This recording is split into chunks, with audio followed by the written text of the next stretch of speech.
বলছি না, ওই বেচারা ব্যস্ত থাকার উদ্দেশ্যে লোকজন আসলে আমরা একটু দেখাই স্যার ব্যস্ত আছে, উনি টেলিফোনে ব্যস্ত আছে, বলেন যে এখন দেখা করা যাবে না, সিরিয়ালে থাকতে পারে।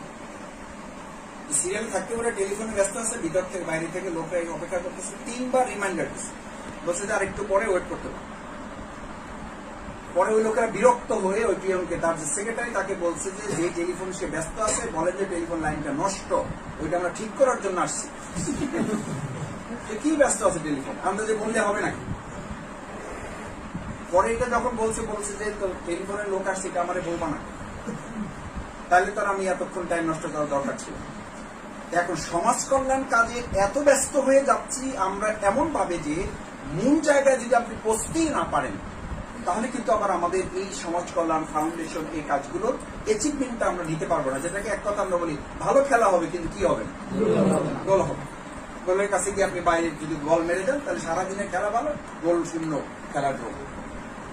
দ্বিতীয় কথা হচ্ছে, আমরা যখন আজকে প্রিলিমিনারি করছি, আপনি নিশ্চয়ই খেয়াল করবেন ফিলিস্তিনের বিষয়, গাজার বিষয়, আমাদের সন্তানদের গায়ে লাল জামা আর তাদের সন্তান রক্তে রঞ্জিত লাল।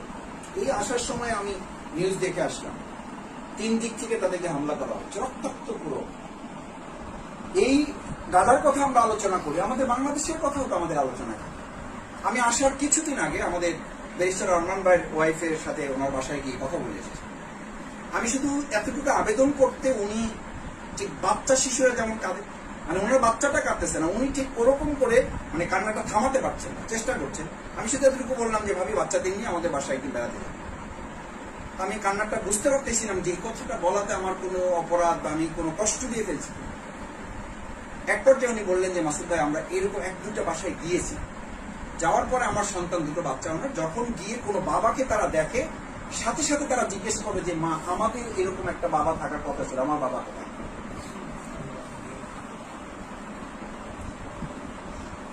আমি ভাবির কাছে সত্যি আমি মাপ চেয়েছিলাম যে ভাবি আমাকে মাফ করবেন, আমি তো আসলে বুঝতে পারি নাই। আমি বলছি যে মাসুদ ভাই, আমাদের বাচ্চাদেরকে এখন মানসিক ডাক্তার দেখাতে হয়। ওরা যে কাউকে দেখলে জিজ্ঞেস করে যে এরকম একটা বাবা তো আমাদের ছিল, যে কোনো পুরুষ লোককে দেখে ওদেরকে মানসিক ডাক্তার দেখাতে হয়। প্রফেসর গোলাম আজম রাহিমউল্লাহ, ওনার সন্তান, ওনার বাসা যারা আছেন মগবাজার, আমরা কিছু যোগাযোগ করার চেষ্টা করি। ওনার স্ত্রী আমাদের আজমি ভাই, আমাদের বাংলাদেশটাও কিন্তু আমরা একইভাবে, আমি সে মাঝে মধ্যে আমার পরিবারে আমি বলি কি, আমরা কি ঈদ করি বলো, কিসের ঈদ করি আমরা? কুল্লু মুসলিম জাসাদ, গোটা মুসলিম উম্মত একটা শরীর, গোটা মুসলিম উম্মত একটা শরীর। আমাদের কিসের ঈদ, কি আনন্দ আমাদের, এরপর আমরা করি, আমরা নিষ্ঠুর, আমরা স্বার্থপরের মতো আমরা করি। ঈদ তো হবে সেদিন। আমি রমজান বলি, আমি প্রত্যেকে ঈদ মেনে বলি, ঈদ হচ্ছে এই জন্য আপনি একটু আনন্দ করেন। কেন? রমজানে 30টি রোজা আল্লাহর পক্ষ থেকে ফরজ ছিল, আল্লাহর নির্দেশ আপনি পালন করতে পেরেছেন, সাররাতকে হাসানাতে আপনি আল্লাহর নির্দেশ পালন করতে পেরেছেন, আপনার মনে আনন্দ তৈরি হয়েছে, দ্যাট ইজ ঈদ। এটা হলো একটা সিম্বলিক, বছরের প্রতীকী ঈদ। এই ঈদ শেষ হওয়ার পর প্রত্যেকটা আল্লাহর নির্দেশ যখন যেভাবে পালন করতে পারবেন, পালন করার সাথে সাথে আপনার ঈদ। আপনি তেলাওয়াত করতে পেরেছেন, আপনার ঈদ। আপনি তাহাজ্জুদ পড়তে পেরেছেন, আপনার ঈদ। আপনি সংগঠনটা সার্কুলার নির্দেশ মানতে পেরেছেন, আপনার ঈদ। আপনি কর্মী বাড়ানোর কথা ছিল, বাড়াতে পেরেছেন, আপনার ঈদ। আপনি ইরিটের কাজ 4টা করার কথা ছিল, আপনি করতে পেরেছেন, আপনার ঈদ। আপনি আর্থিক কোরবানি করার কথা, এককালীন ওয়াদা জরুরি পূরণ করার কথা করতে পেরেছেন, আপনার ঈদ। আপনি ইউনিটের, ওয়ার্ডের, পৌরসভা, ইউনিয়নের নেশা পূরণ করতে পেরেছেন, কষ্ট করে নির্দেশটা বাস্তবায়ন করতে পেরেছেন, আপনার ঈদ। এটা হলো বছরের একটাই, আর এটা প্রতি মিনিট, প্রতি সেকেন্ড, ঘন্টার ঈদ হয়ে যাবে যদি এইভাবে আল্লাহর নির্দেশ পালনে আপনি নিজেকে অভ্যস্ত করতে পারেন। না হলে কিসের ঈদ? অসাদকা হাসানত, ওখানে সাররাতকা হাসানতকা, এখানে সাদকা সাইয়াতুকা। যদি ভালো কাজ আনন্দ দেয় আর অন্যায় কাজ, নিষ্ক্রিয়তা, নিস্তব্ধতা, নিথরতা আপনাকে অনুতপ্ত, অনুশোচিত না করে, আমি করতে পারলাম না, কোনো অজুহাত, অভিযোগ, এটা পেশ করার পরিবর্তে বরং আমার মধ্যে একটা অনুতপ্ত, অনুশোচিত মন তৈরি হয়। এটাও যদি না হয় তাহলে তার ইমানই নাই। ফান্তা মুমিন, তাহলে তো সে ইমানদারি হবে না। ইমানদার ফান্তা তুমি এই কারণে মুমিন যে না করতে পারলেও অন্তত তোমার মধ্যে একটা অনুতপ্ত, অনুশোচনা, নিজের মধ্যে একটা দুঃখ, একটা কষ্ট আছে যে আমি এতটুকু করতে পারছি না। আল্লাহ রসুল করিম সাল্লাল্লাহু আলাইহি সাল্লাম এতটুকু করতে না পেরে যারা আমরা শুধু আলোচনায় থাকি, কোনো কারণে যদি আমি শুধু বক্তৃতায় থাকি, শুধু আলোচনায় থাকি, শুধু যদি আমি গবেষণায় থাকি, শুধু আমি পরামর্শের মধ্যে থাকি, শুধু আমি কথার মধ্যে যদি থাকি। আল্লাহ রাসূল সাল্লাল্লাহু আলাইহি ওয়াসাল্লাম আন ইবনে মাসউদ রাদিয়াল্লাহু তাআলা আন قال রাসূলুল্লাহ সাল্লাল্লাহু আলাইহি ওয়াসাল্লাম, আল্লাহ রাসূল সাল্লাল্লাহু আলাইহি ওয়াসাল্লাম আন ইবনে মাসউদ রাদিয়াল্লাহু থেকে বর্ণিত, তিনি বলেন, একটা জামানায় সময় আসবে আর এখন এসে গেছে, ওয়া ইয়াকুলুনা মা লা ইয়াফআলুন। তোমাদের মধ্যে একটা সময় আসবে যে প্রচুর কথা হবে, প্রচুর আলোচনা হবে, প্রচুর তাফসীর হবে, প্রচুর মুহাদ্দিস হাদিসের আলোচনা হবে, প্রচুর মাসালা আলোচনা হবে, সবকিছু হওয়ার পরে ওয়া ইয়াকুলুনা মা লা ইয়াফআলুন, তারা কথা বলবে কিন্তু কাজ করবে না। তাদের ভালো আলোচক থাকবে, ভালো কর্মী থাকবে না, ভালো গবেষক থাকবে, কিন্তু ভালো আন্দোলনের কোনো সৈনিক থাকবে না। এই রমজানের মধ্য দিয়ে আল্লাহ তাআলা একই সাথে একটা ইবাদত দুই ধরনের লোক তৈরি করেছেন আল্লাহ। কয় ধরনের? আমি অনেক সময় বলে থাকি, রমজান 30টা রোজা শুরু হওয়ার পর থেকেই দেখবেন কদর নিয়ে আমাদের প্রেশান। 21 তারিখের কদর, 23 তারিখের কদর, 25 তারিখের কদর, 27 তারিখের কদর, 29 তারিখের কদর। নিঃসন্দেহে মর্যাদা। এই মর্যাদাটা কাদের? রিসেপশনটা কাদের? এই সম্মানটা কাদের জন্য? যারা কদর খুঁজবেন তারা কারা? তারা বদর খুঁজেছেন যারা, তারাদের জন্য হলো কদর। কিন্তু আপনি বদরে খুঁজবেন না, শুধু কি খুঁজবেন?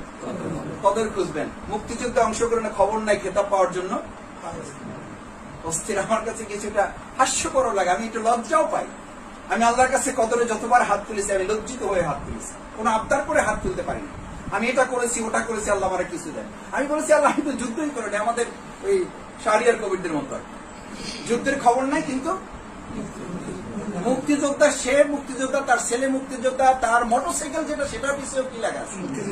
মুক্তিযোদ্ধা। আমাদের এখন অবস্থা হলো, রমজান এসেছে আপনাকে তো শুধু দরবেশ বানানোর জন্য না, রমজান এসেছে সৈনিকও বানানোর জন্য। আগে তো বদর না, আগে কি? আগে বদর।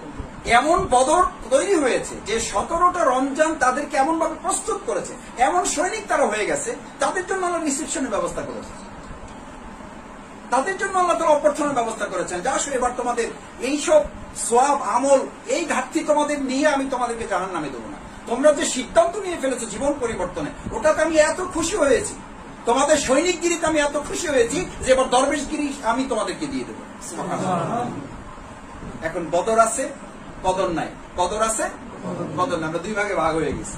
কেউ আছি শুধু বদর নিয়ে, কেউ আছি শুধু কদর নিয়ে। কিন্তু রমজান এসেছিল, আপনি বদরের মাধ্যমে নিজেকে সৈনিক করবেন, কদরের মাধ্যমে দরবেশ করবেন। ফুরসানান নাহার রুহবানান লাইল। না হলে কি হবে? আল্লাহ তাআলা কত কঠিন করে বলেছেন। এখন আমাদের অনেকে বলে, মাসুদ ভাই অমুক আলেম, অমুক বক্তা, অমুক লেকচারার, অমুক মুফতি, অমুক দলের লোকেরা খুব ইসলামের কথা বলে, কিন্তু আসলে তোমাদের সমস্যা আছে। আমি এই সমস্যার কথা আপনি জানেন, আল্লাহ জানে না? আল্লাহ তো বহুকে বলে দিয়েছে, ইয়া আইয়ুহাল্লাযীনা আমানু ইন্না কাসীরাম মিনাল আহবারি ওয়ার রুহবান। কাসীর না কলিল? কাসীর না কলিল? অল্প না বেশি? বেশি সংখ্যক পণ্ডিত, গবেষক, বুদ্ধিজীবী, পরামর্শের পর পরামর্শ, লেকচারের পর লেকচার, বক্তৃতার পর বক্তৃতা, 5টা কথা হয়ে যাওয়ার পর আবার মোবাইলে টেক্সট দেয়, কয় যে বক্তৃতা আমি যে 5টা পরামর্শ দিয়েছে, পর আমার আরো 3টা বাকি আছে। আমার এই কথা ভুল মেসেজ নিয়ে না যে আমরা পরামর্শ দিব না ভবিষ্যতে, নিশ্চয়ই দিবেন। কিন্তু আল্লাহ তাআলা তাদেরকে কেন উল্লেখ করেন? আখবার, ওই সমস্ত পণ্ডিতদের কথা কেন উল্লেখ করলেন? তাদের বৈশিষ্ট্যটা কি ছিল? ওয়ায়াকুলুনা আমওয়ালান নাসি বিল বাতিলি ওয়ায়াসুদ্দুনা আন সাবিলিল্লাহ। তারা শুধু নিষ্ক্রিয় থাকে না, তারা শুধু আপোষকামী না, তাদের বৈশিষ্ট্য ছিল তারা এই লকবের মাধ্যমে, পাণ্ডিত্যের মাধ্যমে, জ্ঞানের মাধ্যমে, তার এই অর্জিত উপাধির মাধ্যমে, ডক্টরেট ডিগ্রির মাধ্যমে, তার এই আইনজীবী পেশার মাধ্যমে, তার ইঞ্জিনিয়ার গিরির মাধ্যমে, তার এই মুফাসসিরের মাধ্যমে, তার এই মুহাদ্দিস গিরির মাধ্যমে, তার ইমাম খতিব গিরির মাধ্যমে, ওয়ায়াকুলুনা আমওয়ালান নাসি বিল বাতিল, অন্যায়ভাবে মানুষের সম্পদকে ভক্ষণ করা, ওয়ায়াসুদ্দুনা আন সাবিলিল্লাহ। আর আল্লাহর জমিনে তারা রিস্কির নিস্তব্ধ শুধু থাকে না, তাদের টার্গেটই থাকে এটাকে উপাধি বানিয়ে, এটাকে একটা লকব বানিয়ে এই ধারায় জান্নাতে যাওয়ার উপার্জন এমন ভাবে করবে যে প্রকৃতি ইসলামী আন্দোলনকে তারা বাধাগ্রস্ত করবে না, করছে। মাওলানা মওদুদী মরহুম রাহমাতুল্লাহ জামাতের 75 জন নিয়ে যখন বসেছিলেন, ওনাকে বসতে বাধ্য করা হয়েছে। উনি তরজমাল কোরআন লিখতেছিলেন আর মেসেজ দিয়ে দিয়ে লোকেরা চিঠি পাঠিয়ে পাঠিয়ে বলছিলেন, মাওলানা আপনার কোরআন পড়ে তো আমাদের একটা দায়িত্বের জায়গা তৈরি হয়েছে, এটা তো শুধু পড়ে বসতেছি, আমাদের কাজ শেষ না, পড়ে ফেলেছি, এখন আপনার মেসেজ পেয়ে মনে করছে আমাদের কিছু করারও। এই 75 নিয়ে বসার পরে ওনাকে কোশ্চেন করা হয়েছিল। এই সমাজে তো অনেক ইসলামী আন্দোলন আছে, এরপরে বাংলাদেশ জামাত ইসলামী কেন? প্রথম প্রশ্ন ছিল 75 জনের একজনের, কেন? তখন উনি জবাব দিয়েছেন, বাংলাদেশ জামাত ইসলামী এই সমস্ত ইসলামী আন্দোলনকে সাথে করে নিয়ে অথবা তাদের সাথে আমরা গিয়ে যে কাজটা এখনো কেউ করতে পারছে না, আল্লাহর জমিনে আল্লাহর দিন বুঝিয়েছে, সেই কাজটা জামাত ইসলামী করতে চায়। এক। 2 নম্বর কথা ছিল না যে এই কাজে আপনি প্রথম প্রতিবন্ধক শক্তি কাদেরকে মনে করেন? অনেকে আমাদেরকে এটা এখনো জিজ্ঞেস করেন। এটা ওনার বই যারা পড়েছেন, রাসায়ল মাসাব যারা পড়েছেন তাদের পাওয়ার কথা। মাওলানা মওদুদী মোহাম্মদ একটা ইতিহাস, একটা আন্দোলন যারা পড়েছেন তাদের জানার কথা। জামাত ইসলামের ইতিহাস যারা পড়েছেন তাদের সবার জানা থাকার কথা। উনি তখন প্রতিবন্ধক শক্তি হিসেবে আর্মির কথা বলেন, উনি আমাদের পার্শ্ববর্তী রাষ্ট্র ভারতের কথা বলে নাই, উনি র্যাবের কথা বলে নাই, উনি পুলিশের কথা বলে নাই, উনি আওয়ামী লীগ বিএনপির কথা বলে নাই। কাদের কথা বলেছে? ওই সময় বলেছিলেন এটা প্রথম প্রতিবন্ধক শক্তি হবে ওলামায়ে কেরাম। প্রথম হয়েছিল না হয়নি? হয়েছিল, এখনো আছে এবং ভবিষ্যতেও থাকবে, কারণ এটা আল্লাহ তাআলাই বলে দিয়েছে। আহবার ওয়া রুহবান ওয়াল্লাহু লা ইয়াহদিল কওমাল যালিমিন। আপনার ভাষায় তারা দরবেশ, গবেষক, জ্ঞানী, পণ্ডিত, আর আল্লাহর ভাষায় আল্লাহু লা ইয়াহদিল কওমাল যালিমিন। তারা জালেম না, শুধু তাদের নসিবে হেদায়েত নাই। আমি এটা বলছি এই কারণে আল্লাহ যেন আমাদেরকে মাফ করেন। আমি এই মসজিদের বাইরের লোকদেরকে টার্গেট করে এই কথা বলছি না, আমি আপনাদের দিকেও আঙ্গুল তুলছি না, আমি আঙ্গুল তুলছি আমার দিকে। আমি সেই মুহাদ্দিস কিনা, আমি সেই মুফতি কিনা, আমি সেই আলোচক কিনা, আমি সেই বক্তা কিনা? আল্লাহ রাসূল যাকে ইঙ্গিত করে আন ইবনে মাসউদ রাদিয়াল্লাহু আনহু ইয়াকুলুনা মা লা ইয়াফআলুন, তারা সেই সমস্ত লোক, তাদের বিরুদ্ধে যুদ্ধ করো। ওয়া ইয়াফআলুনা মা লা ইউমানুন, তারা এমন কথা বলবে যা তারা করবে না, যা তারা করবে তা আমার আল্লাহ, আমি আল্লাহ রাসূল তাদের করতে বলি নাই। সেই কাজ করে তারা আত্মতৃপ্তি নেওয়ার চেষ্টা করবে। করবে না করছে? আরে মাসুদ ভাই বলেন কিছু যে একবারে করছি না, তা তো না, কিছু একটা করতেছে এবং সেটাতে সে কি আছে? যথেষ্ট স্যাটিসফাইড। আমি জান্নাত মোটামুটি। আর মাসুদ ভাই যত কথা বলেন চিনি না আপনারে। সে ব্যস্ত থাকার কথা তাকে নিয়ে, সে ব্যস্ত আছে কাকে নিয়ে? আমাকে নিয়ে। সাহাবা ইকরাম কেরামগণের সামনে রাসূল সাল্লাল্লাহু আলাইহি ওয়াসাল্লাম বক্তৃতা করতেন, আয়াতের নাম্বারের দিকে তারা খেয়াল করতেন না, তারা হাদিসের পৃষ্ঠার কথা জানতে চাইতেন না, তারা বক্তৃতাকে মিলিয়ে দেখতেন আমার সাথে এটার কতখানি মিল আছে। আর আমাদের এখন আলোচকদের সামনে যখন কথা হয়, প্রত্যেক শ্রোতা টার্গেট থেকে পৃষ্ঠার নাম্বার বলেন, আয়াত নাম্বার বলেন। এরপর ওনার বক্তৃতা শোনার পর ওনার প্যান্টের দিকে তাকে ওনার প্যান্ট ঠিক আছে কিনা, ওনার দাড়ি মেপে তাকে ওনার দাড়ি ঠিক আছে কিনা। ভাবটা এরকম, যিনি কথা বলেন কাজটা শুধু তার, আমরা যারা শুনছি আমাদের দায়িত্ব হলো শুধু আপনাকে ঠিক করা। কি অদ্ভুত কথা! আল্লাহ রাসূল সাল্লাল্লাহু আলাইহি ওয়াসাল্লাম বক্তৃতা করতেন, সাহাবা আজমাইনগণ চোখের পলক ফেলতে পারতেন। আমার বাসায় মাঝে মধ্যে আমাকে বলে যে আপনি যে বক্তৃতা করেন ভেবে যান না। আমি বললাম বলো কি খেপে যায়, মানে কথা একটু স্বাভাবিক থাকা যায় না। আমি রাসূল সাল্লাল্লাহু আলাইহি ওয়াসাল্লামের খুতবা আমি করেছি, আমি খুতবা পড়েছি। রাসূল সাল্লাল্লাহু আলাইহি ওয়াসাল্লাম তো লাঠি হাঁটি থাকতে, আমরা তো লাঠি দিতে পারি না, লাঠিটা থরথর করে কাঁপতো। রাসূল সাল্লাল্লাহু আলাইহি ওয়াসাল্লাম লাল টকবকে হয়ে যেতেন, সাহাবা একবার চোখে পলক ফেলতেন না, না জানি এখনই কোন যুদ্ধের নির্দেশ দিন আমাদেরকে বের হয়ে করতে হবে। আর এখন আমি বক্তৃতায় দেখি, ভাই দেখেন একটু আল্লাহ রাস্তে মেহেরবানি করেছে। আল্লাহ তাআলা আল্লাহ রাসূল কি কত সত্য সত্য কথা বলেছে। আমি আমাদের বাইরে শিবির থাকতে বলতাম, একটু কঠিন কথা বললে আপনার মন খারাপ হয়ে যায়, রিপোর্টটা পাইলাম না কেন, দিলেন না কেন। আল্লাহ রাসূল সাল্লাল্লাহু আলাইহি ওয়াসাল্লামকে আল্লাহ তাআলা কত সত্য কথা শুনিয়েছেন। ওয়া ইন কানা কাবুরা আলাইকা ইরাবুহুম, এই কঠিন রাস্তাটা তোমার যদি ভালো লাগে, ফাইন ইসতাতা'তা আন তাফতাবিয়া, যাও তোমার মতো করে তুমি পথ চলে যাও, দেখি না কি পারো তুমি। নাফাকান ফিল আরদি আও সুল্লামান ফিস সামা, জমিনে সুরঙ্গ করে আকাশে সিঁড়ি লাগাও, যাও চেষ্টা করো, দেখি পারো কিনা। এগুলা কি খুব প্রেম প্রীতির কথা, মহব্বতের কথা? কাকে, কে কাকে বলতেছে? আল্লাহ তার হাবিবকে বলতেছে। এই জন্য আমার ভাইরা কষ্ট নিয়েন না, কোনো কিছু কষ্ট পাবেন না। ইসলামী আন্দোলনের কোনো কথায় কষ্ট নেবেন না। ওয়ালা তুসরাইল খাদ্দাকা লিন-নাস, মুখ ভার করে থাকবো না আমি আরেকজন ভাইয়ের কাছ থেকে মুখ ফুলিয়ে থাকবো না। যা করবো মান আহাব্বা লিল্লাহ, আল্লাহর সন্তুষ্টির জন্য একজনকে ভালোবাসবো। ওয়া আবগাদা লিল্লাহ, আমি আল্লাহর দ্বীনের জন্যই কারোর সাথে সম্পর্কে দুর্বল করবো অথবা সম্পর্ক ছিন্ন করে দেবো, আল্লাহর সন্তুষ্টির জন্য। এটা এই কারণে বলেছি যে আজকের জামানার জন্য এটা ফিতনা। আল্লাহ রাসূল তারপরে বললেন যে এটার জন্য করণীয় কি তোমাদের। এরকম জামানা যখন আসবে তখন কি তুমি শ্রোতা থাকবা শুধু? ফামান জাহাদাহুম, অতঃপর সে জন্য যুদ্ধ করে, লড়াই করে, সংগ্রাম করে, চেষ্টা সাধনা প্রাণান্তকর প্রচেষ্টা চালে। ফামান জাহাদাহুম বিয়াদিহি। শুধু বক্তৃতায় শেষ না, শুধু আলোচনায় শেষ না, আপনি শুধু শ্রোতা হবেন, শফিক ইসলাম মাসুদ শুধু আলোচক হবে, এটাই শেষ কথা বলা হয় নাই। ফামান জাহাদাহুম বিয়াদি, বিয়াদি ইজ নট অনলি হ্যান্ড, শুধু হাত নয়, সমস্ত পাওয়ার, আপনার সব ক্ষমতা যা আছে, মেধা, চিন্তা, বুদ্ধি, পরামর্শ, সন্তান, স্ত্রী, পরিবার, বংশের আভিজাত্য, আপনার স্ট্যাটাস, আপনার ডেজিগনেশন, আপনার আর্থিক ক্ষমতা, আপনার সামাজিক ক্ষমতা যা আছে, সবটুকু মিলে বিয়াদি। ফামান জাহাদাহুম, অতঃপর যদি এই ক্ষেত্রে তোমার কিছু সীমাবদ্ধতা থাকে, ফাবি লিসানি, কিসের মাধ্যমে? চালাও, কথা বলে দাও। সত্য কথাটা এই জামায় বলতে পারাটা সবচেয়ে বড় জিহাদ। আমাদের এখানে আলোচনা এসছে জামাত ইসলামে কি বলেন আপনি, জামাত ইসলামী ছাত্র শিবির। আলহামদুলিল্লাহ, আমি আল্লাহর সওয়াব যেন নষ্ট না করেন এবং অহংকার মাফ করুন। এই দুর্যোগে, এই দুর্দিনে আমি জাস্ট আসার ঘটনাটা শুধু দুটো পয়েন্ট বলি। আমি আর ঢাকা থেকে রওনা দিয়েছি, আমাকে অনেকেই বলেছে, ঢাকা থেকে বলেছে মাসুদা যায়েন, বাড়ি থেকে তো একদম মা নির্দেশ, বাবা আমাদেরকে দেখতে আসার জন্য দরকার নেই, অন্য কাজ থাকলে আসো। মায়ের কাছ থেকে নিয়েছি সাংগঠনিক ছুটি, আর সংগঠনের কাছ থেকে দেখি মায়ের ছুটি, মানে দুই দিক থেকে মিলাই নিয়েছি। রওনা দেওয়ার পর 3-4 জনকে রাস্তা জিজ্ঞেস করছি, আমি একটু অন্য রাস্তা দিয়ে আসছি। যে 3-4 জনকে জিজ্ঞেস করছি, একজন পিছনে মোটরসাইকেল নিচ্ছে, শুধু জায়গা দেখাই দিয়ে শেষ করে নেই, পিছনে মোটরসাইকেল নিয়ে আবার মোড় আসছে, জোরে চালায় সামনে আসছে, আবার মোড় আসছে, সামনে আসছে, বলছে যে ভাই এখন কি যেতে পারবেন? আমি বললাম হ্যাঁ যেতে পারবো, কোনো অসুবিধা নেই। ড্রাইভারকে বললাম পারবেন চিনতে? বলছে হ্যাঁ চিনতে পারবেন। পরে ওই লোক বললেন আসলে মনে কিছু করেন না, আমি অন্য একটা দল করি, আপনাদেরকে দেখে আমি চিনছি, ভালো লাগে আমার, আপনাদেরকে আমি ভালো চাই। 3টা মোড় পার করে আমার বোধহয় তা 15 থেকে 20 কিলোমিটার হবে। ফেরিতে উঠে দাঁড়াবার জায়গা নেই, উঠে আমি কোন রকম মাগরিবের টাইম ইফতারের জন্য প্যাকেট একটা নিয়ে ফ্লোরে বসছি, বৃষ্টি পড়তেছে টিপটিপ করে, আমার সাথে বাচ্চারা আছে যারা ওই চালায়, ফেরি চালায় যেখানে, যে বসে আর কি, পাইলট যারা আর কি।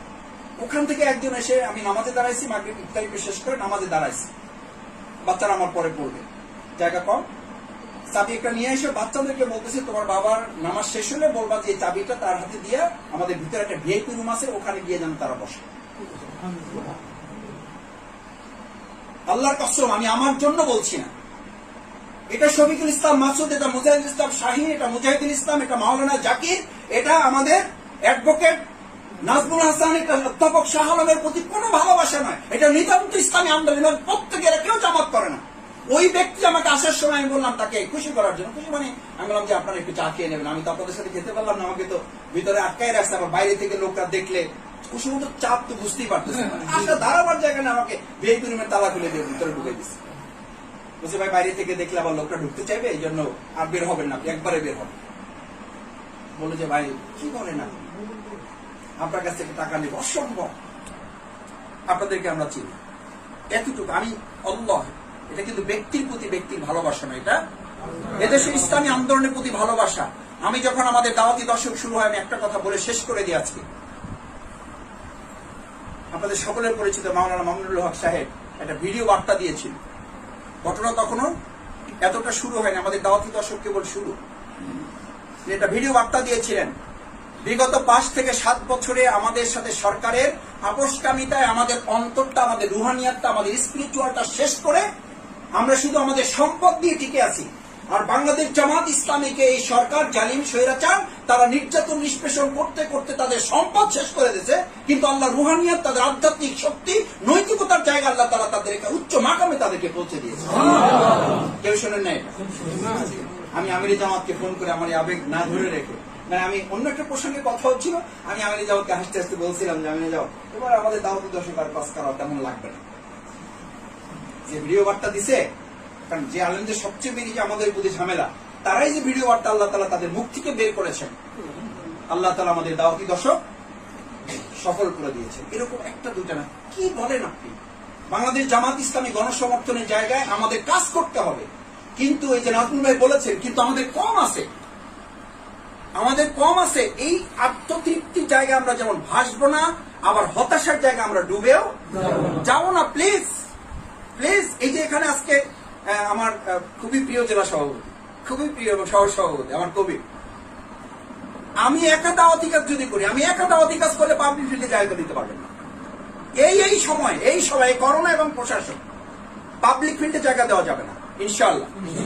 কিন্তু আমরা তো একটু টার্গেট করে দাও, যে দাওয়াত দেয় সে একটু ভয়ে ভয়ে দেয়, আবার যদি বেশি লোক হয়ে যায়। আমরাও দাওয়াতি কাজ করছি টাইম, আবার এই তাও বারান্দা শেষ, এই এতটুকুই আমাদের টার্গেট ছিল। আলহামদুলিল্লাহ আল্লাহ পূরণ করেছেন, বরকত দিয়েছেন।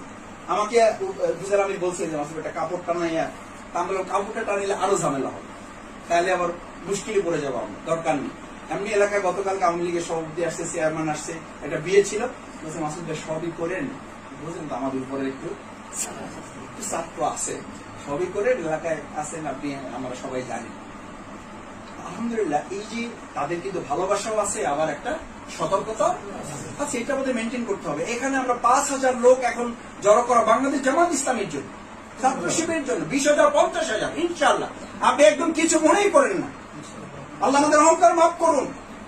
এরকম বড় প্রোগ্রাম তো আমরা এখন থেকে 15 বছর আগে পাবলিক ফিল্ডে করেছি, 15 বছর আগে। তখন তো আমরা জামা শুরুই করি, তখন করেছি। তখন লোকেরা বক্তৃতা এখনো বলে যে মাসুদ সেই পাবলিক ফিল্ডে একটা প্রোগ্রাম করেছিলেন। আমি বলি যে আবার সময় হলে আবার করা হবে ইনশাআল্লাহ। এই লোকের বিষয় নিয়ে আপনি ভাবার দরকার নেই, ভাবতে হবে আমরা যে কজন তৈরি হয়েছি তাদের অন্তরটাকে আমরা বদরি সাহাবীদের মতো করে পারছি কিনা। আমি এই কথাটা বলে শেষ করে দিই। বদরের সেই 17 রমজানের অধিকারী, মর্যাদা সম্পন্ন, বৈশিষ্ট্যের অধিকারী সাহাবীদের প্রতি এত খুশি হয়েছিলেন, তাদের জমিন জীবন পরিবর্তনে আল্লাহ তাআলা এত খুশি হয়েছেন যে তিনি ঘোষণা করে দিলেন, লাকাদ নাসারাকুমুল্লাহু বিবাদরিন ওয়া আনতুম শক্তিশালী না দুর্বল? দুর্বলদের উপরে আল্লাহ তাআলা বললেন তোমরা খুবই হীনকায় ছিলে, খুবই দুর্বল ছিলে, খুবই সংখ্যা কম ছিলে, কিন্তু আমি তোমাদের সাহায্য করাটা আমার কি হয়ে গেছে, আমার দায়িত্ব হয়ে গেছিল। আনতুম আযিল্লাহ, তোমরা খুবই দুর্বল ছিলে এবং তোমাদের ওই সময় তোমরা তাদেরকে হত্যা করো নাই, ওয়ালাকিন্নাহুম কাতাল ওয়ালাকিন্না কাতালাহুম, তোমরা তাদেরকে হত্যা করো নাই, হত্যাটা আমি করছি। আমি শুধু এতটুকু অনুরোধ করবো, ছাত্র শিবির, জামাত, পারিবারিক যা যা আলোচনা হয়েছে এই প্রত্যেকটা পয়েন্টের সাথে আমি শুধু একমতই না, এগুলো আমার কথা। আজকে সেদিকে আর যেতে যাচ্ছি না, শুধু অনুরোধ করব ব্যক্তি গঠন, পরিবার গঠন, সমাজ। আপনি এলাকায় যখন আসেন, জেলা আমির মহোদয়, সেক্রেটারি, ছাত্র শিবিরের দায়িত্বশীল ভাইয়েরা খুবই গুছালো করে, আমার খুব ভালো লাগছে যে আলহামদুলিল্লাহ আজকের প্রোগ্রামটা সত্যি আমার কাছে খুব বরকতপূর্ণ। জাকির ভাই খুবই স্পিরিচুয়াল কিছু কথা আমাদেরকে যোগ করে প্রোগ্রামটাকে আরো বরকতের অধিকারী করে দিয়েছে। আমি আপনাদের সকলের প্রতি কৃতজ্ঞ যে আপনারা মেহরবানি করে এই ঈদের পরের যে সাধারণত পারিবারিক সামাজিক বিভিন্ন কাজে আপনারা ব্যস্ত থাকেন, এরপরে এসছেন। আমি আমার পক্ষ থেকে ধন্যবাদ জানাই যে আমাদের প্রতি আপনাদের এই অফুরন্ত ভালোবাসা, আপনাদের এই আন্তরিক দরদপূর্ণ ভালোবাসা বাউফলকে আমাদের একটা টার্গেটে ইনশাআল্লাহ পৌঁছে দেবে। আর আসার একটা কথা বলি, ওই আমাদের কে বলেছিলেন মুজাহিদ অথবা নাজরুল ভাই, যে টাকার জন্য বাউফলের কাজ আটকে দেবে, টাকার জন্য বাউফলের কাজ না, টাকার জন্য ইসলামী আন্দোলনের কাজে আটকে থাকবে। আমরা গেছি এক জায়গায় ঢাকা মহানগরীর জন্য অ্যাম্বুলেন্স কালেকশন করবো, সে বলে আপনার অ্যাম্বুলেন্স রাখেন কোথায়? আমরা রাখার তো এখনো জায়গা করি নাই, 3টা পাইছি আর আমাদের 5টা দরকার, তার মধ্যে আপনার একটা। তো বলে যে 3টা হয়ে গেছে তো রাখেন কথা। বললাম যে ভাড়া করে যে ইয়া করে রাখি, পার্কিং ভাড়া করে, গ্যারেজ ভাড়া করে ওখানে রাখি। বলছে এভাবে তো সিকিউর না। বললাম সিকিউর না, শুধু না, এখন করোনাকালীন সংকটের কারণে 15 দিন 1 মাস রাখার পরে আর কেউ রাখতে চায় না, অ্যাম্বুলেন্স তো ভয় পায়, যেখানে কোন রুগী কি আসে না আসে, ওই 1 মাস পরে ক্যান্সেল করে দেয়। আমরা বিরাট বিপদে আছি। শোনার পর বললেন যে ঠিক আছে তাহলে আজকে আপনারা চা খেয়ে ছুটি, 2-1 দিন পরে আপনাদের সাথে আবার ডাক। বোধহয় ওনার বউর সাথে কথা বলছে। তো বউর সাথে কথা বলার পরে ভাবিও বড় ইনকাম ওয়ালা লোক আর কি, সেও সাহেবিন হিসাব, উনিও। তো দুজনে মিলে সম্বন্ধে কথা বলছে। এরপর আমাদের দুজনকে ডাকছে, মাসুদ আপনিও আসেন, বুলুল ভাইকে ওর সাথে নিয়ে আসেন। বুলুল ভাই আমাকে পাঠাইছে, যার পরে বললো যে আপনাদের অ্যাম্বুলেন্সের জন্য যেটা আপনারা চিন্তা করছেন, আমরা পরিবার মিলে একটু আলোচনা করেছি যে আপনাদের অ্যাম্বুলেন্স রাখার জন্য একটা ফ্ল্যাট আপনাদেরকে আমরা কিনে দেবো। গেছি 25 লাখ টাকার জন্য, দিয়েছি 1 কোটি টাকা। এই করোনাকালীন সংকট বাউফলের জন্য স্পেসিফিক আমি বলতে চাচ্ছি। উপজেলা আমি সাক্ষী আছে, জেলা সভাপতি এখানে সাক্ষী আছে, চেয়েছেন জেলা সভাপতি বাজেট কমাই দিচ্ছে না, জেলা সভাপতি বাজেট কমাই দিচ্ছে। বলছে মাসুদ ভাই আপনি তো ওকে করছেন, পুরোটা এখন লাগবে না, পরে লাগলে আবার নিবে। কমাই দিচ্ছে মানে নেয় নেই তা না, বলছে এই স্থান করছে যে পরে লাগলে আবার নিবে। এরপরে উপজেলা আমির আমাকে মহিলাদের জন্য, শ্রমিকদের জন্য, আমি সরি ফর দ্যাট, তো আমি আমার নিজের জন্য করি নাই বা আমার ব্যক্তি থেকেও আমি করি নাই। আমি বলছি বাউফলের কথা আমি যাকে বলবো বরং আমি টাকার কালেকশন করে আমার বলে মাসুদ আপনার বাউফলের খবর, সেই জায়গায় মোটরসাইকেল, মাইক্রো, এইটা ওইটা কোনো প্রবলেম না। ছোট্ট একটা খবর প্লিজ। যে সেটি হচ্ছে এক ডোনারের কাছে বললাম যে আমরা কিছু জমি চাই, উনি বললেন যে 100 শতক দিলে হবে, তারপর বললেন 200 শতক দিলে হবে, তারপর বললেন 300 শতক দিলে হবে। শুকরান। এই জন্য আমি এটা বলছি আপনাদের, আমাদের এখন সংকট একটা ভাই, আমি সব মিলে একটা সামারিতে আমি আপনাদের কাছে, সংকট একটা, আমাদের কর্মী দল বক্তাও শফিকুল ইসলাম মাসুদ, আমি সেই ছোট মানুষ, দেলোয়ার হোসেন সাইদি হুজুর যে প্রোগ্রামে থাকলে আমাদেরকে দেখে আদর করে বলতেন, এই শফিকুল ইসলাম মাসুদ থাকলে আবার আমাদেরকে ডাকছেন কেন? আমাদেরকে এতটা আদর করে এতটা স্নেহ করতেন যে ওরাই তো আছে, এখন আমাদেরকে ডাকেন কেন? এখন তো ওরাই বক্তৃতা করে। ডাক্তার তাহের ভাই আমাদের কোনো প্রোগ্রামে যুক্ত হলে উনি এখন সালাম দিয়ে ওয়াকিল দান আলহামদুলিল্লাহ বলে রাখে দেয় যে মাসুদরা আছে, ব্যাস ওরা কথা বলবে। এইটা নিয়ে ভাববার কিচ্ছু নাই। আমাদেরকে এক রাস্তায় দাঁড় করিয়ে দেবেন, আমাদের মুজাহিদরা, আমাদের সাইদুর রহমান, আমাদের রফিকুল ইসলাম বাদশাহ, আমাদের আলামিনরা, এরা এখন ভবিষ্যতে বড় বড় সম্পদ, এগুলো নিয়ে ভাববেন না। এখন ভাবতে হবে আমাদের এই ময়দান পরিবর্তনের সব আছে, সব। আমি এলাকায় ঘুরেছি, আমি এলাকায় প্রত্যেকটা বাড়িতে বাড়িতে যাওয়ার সুযোগ করার চেষ্টা করেছি। এক একজন আমাদের জন্য অন্তর খুলে বসে আছে, আমরা আসলে ঢোকার সময় পাচ্ছি না। এই জন্য মনের দিক থেকে আপনারা কেউ সংকীর্ণতা প্রকাশ সুযোগ নেই। আল্লাহ আখিরাত খায়রুল্লাহ কামিনাল উলা, আমাদের ভবিষ্যৎ, আমাদের বর্তমানই সুন্দর। আমাদের বলে জিজ্ঞেস করেন মাসুদের ভালো কোনো খবর আছে? আমি বললাম আমার তো ভালো খবরের উপরই আছে, আমার কাছে তো কোনো খারাপ খবর নাই, আমার কাছে তো কোনো খারাপ খবর নাই। সৈনিকরা যখন যুদ্ধ থাকে তখন ভালো থাকে, যখন রেস্টে থাকে তখন ওদের মন খারাপ থাকে।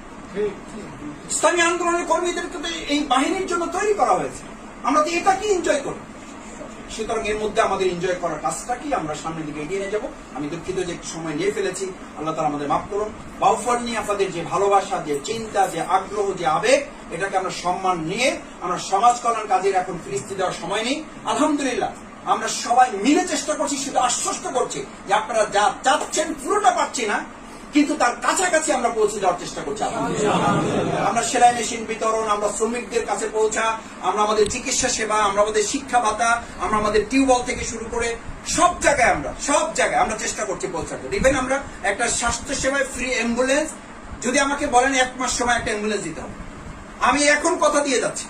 যদি বাউফল বলে যে এই ম্যানেজমেন্ট আমরা দাঁড় করাইয়া, এটা আমরা চালাইয়া, এটার মধ্য দিয়ে আমরা কাজ করতে পারবো, 1 মাসের মাথায় বাউফল একটা অ্যাম্বুলেন্স পৌঁছে দেওয়া সম্ভব। সেই লোক, সেই সুদী, সেই শুভাকাঙ্ক্ষী, এটা অ্যাম্বুলেন্সটা বড় উদাহরণ। মানে এরকম লজিস্টিক সাপোর্টের জন্য বাউফলকে কোথাও দ্বারস্থ হতে হবে না, আমরা শুধু দ্বারস্থ হবো আল্লাহ। বাকি বহু লোক আল্লাহ তাআলা তার বান্দাকে বিভিন্ন জায়গায় সেট করে রেখেছেন। আল্লাহ তাআলার কাছে সেই আপনারা চেষ্টা করছেন, আপনাদের সকল পরামর্শগুলোকে অ্যাকোমোডেট করে। এখানে দায়িত্বশীলরা আজকে যুক্ত আছেন, ছাত্র শিবিরের ভাইরা আছেন। আমি অনুরোধ করবো যে আপনাদের এই আবেগ, অনুভূতি, আপনাদের পরামর্শগুলো আমরা শ্রদ্ধার সাথে রেখে, বিশেষ করে আমি আবারও ধন্যবাদ জানাই উপজেলা ইউনিয়ন পর্যায়ে যারা দায়িত্ব পালন করেন, জামাতে, ছাত্র শিবিরের মাঠ পর্যায়ে আপনারা যারা, আপনাদের এই পেরেশানি, আপনাদের এই কষ্ট শ্রমকে আল্লাহ তাআলা যেন কবুল মঞ্জুর করে একটা মজবুত ঘাঁটিতে, এবং এটা একটা পাইলট উপজেলা। বিশ্বাস করুন, জেলা আমির আমাকে মাঝে মধ্যেই যতটুকু কথা হয়, নাজমুল ভাইও মাঝে মধ্যে বলেন যে বাউফল এমনি দুর্বল, তার মধ্যে বাউফলটা আলহামদুলিল্লাহ। এই বাউফলের মধ্যে আবার এই যে ধানদি, একসময় বলতো বাউফলের মিছিল হলে ধানদি থেকে আমরা একটা মিছিল নিয়ে আসতাম। ওই ধানদির মিছিলের জন্য আমার ভালো মনে আছে, শাহী মসজিদ থেকে মিছিল শুরু হবে, হারুন রশিদ হিরণ ভাই অপেক্ষায় আছে, 10টার প্রোগ্রাম 10:15 বেজে গেছে। সবাই বলতেছেন প্রোগ্রাম শুরু, শিবির প্রোগ্রাম তো 1 মিনিট নষ্টম নেই, কারণ মিছিলটা আমাদের আসতে একটু কি হয়ে গেছে, একটু দেরি হয়ে গেছে, লোক বেশি নিয়ে আসছি তো, বলে যে না, ধানদির মিছিল না আসলে শুরু করা যাবে না। আমাদের মিছিলে আসার পরে দেখা গেল ওনাদের যা লোক নিয়ে অপেক্ষা করছে তার সাথে ধানদির থেকে বেশি আসছে। আমি এটা বলছি এই জন্য, শিবিরের ভাইরা যারা আসছেন এই সোনামুখী স্কুলে, এই স্কুলে, আমার বাড়ির স্কুলে, এখন আলহামদুলিল্লাহ আমি যাদের কাছে কালেকশন করি তারা আমার কোরআন পড়ানো লোক,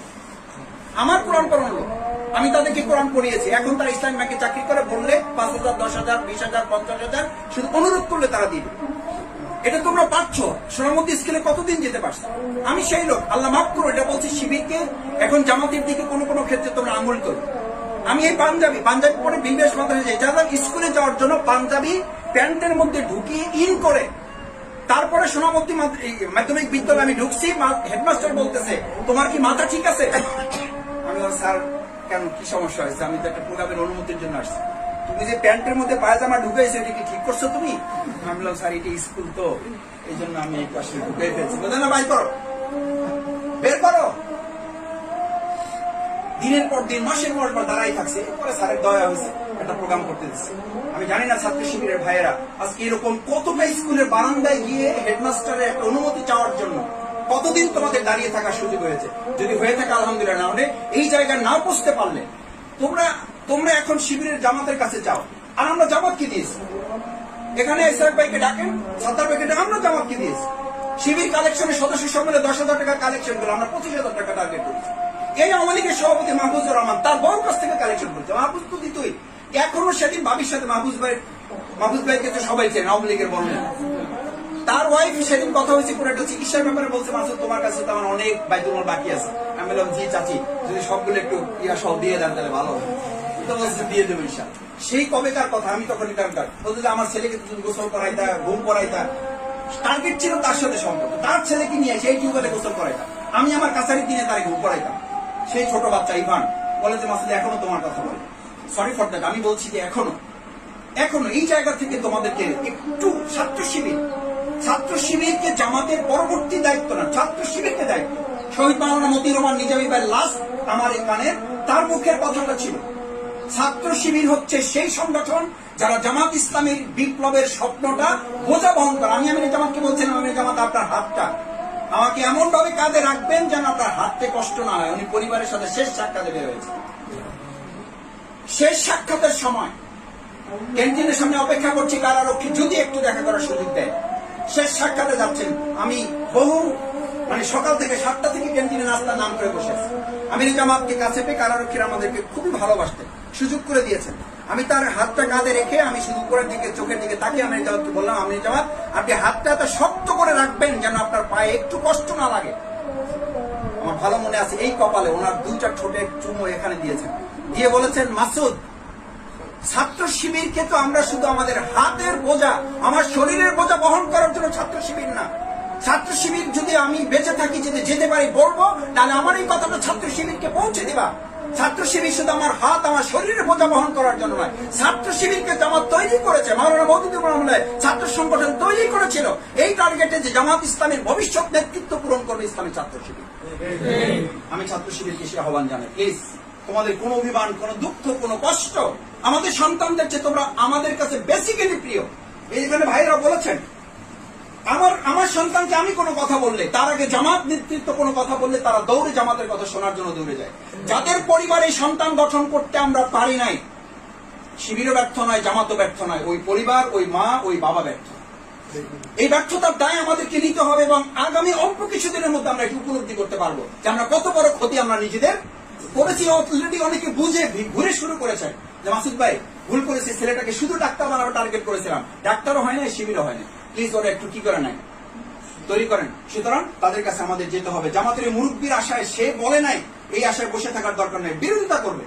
আমাদের মুজাহিদ ভাই বলতেন, যদি আওয়ামী লীগের বিরোধিতার মুখোমুখি হয়ে তুমি তার ছেলেকে শিবির করতে পারো, জামাতের কোন একজন ভাই বুঝে হোক না বুঝে হোক এই বিরোধিতা মোকাবেলা করে তার সন্তানকে তোমাকে এগিয়ে নিয়ে যেতে হবে। এই দায়িত্ব তোমার। মনে করার কোনো দরকার নাই যে জামাত হয়েছে তার ছেলে শিবির হয়ে যাবে অটোমেটিক্যালি। এই অটোমেটিক শিবির, অটোমেটিক লিডারশিপ তৈরি পৃথিবীতে কখনো হয় না। বিরোধিতা মোকাবেলা যারা করেছেন তারা পৃথিবী লিড করেছেন, আর ন্যাচারাল যারা হয়েছেন তারা সাধারণ কর্মী হয়েছে। ছাত্র শিবির তো এই বিরোধিতা মোকাবেলা করে এগিয়ে যাবে। আল্লাহ তাআলার কাছে সেই তৌফিক কামনা করে জামাত ইসলামী ছাত্র শিবির আজকে যৌথভাবে এই সুন্দর আয়োজন আল্লাহ তাআলা বরকতপূর্ণ করুন। আসসালামু আলাইকুম ওয়া রাহমাতুল্লাহ। আমার আব্বা অসুস্থ আছেন, ইউনুস ভাইয়ের আম্মা অসুস্থতা বিদায় নিয়েছেন।